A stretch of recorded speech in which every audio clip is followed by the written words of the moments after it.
ചേട്ടാ ഇത് എന്ത് തരം പപ്പായാണ് ചേട്ടാ? ഇത് റെഡ് ലേഡി എന്ന് പറയുന്ന ഇനം പപ്പായയാണ്. Red lady.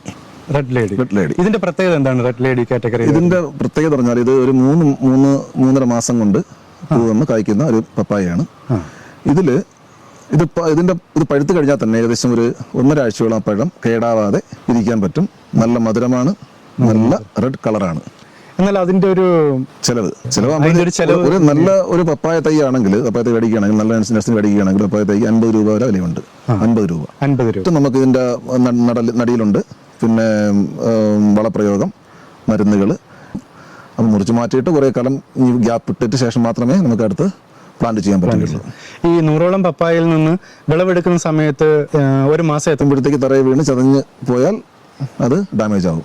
അത് നമ്മൾ തറയിൽ വീഴാതെ കൊണ്ടുവന്ന് പേപ്പറിൽ പൊതിഞ്ഞ് കവർ ചെയ്ത ശേഷം ബാസ്ക്കറ്റിലിട്ട് വെച്ച് പഠിപ്പിച്ചാണ് കൊടുക്കുന്നത്. ഏകദേശം ഒരു എത്രത്തോളം അടി ഉയരമൊക്കെ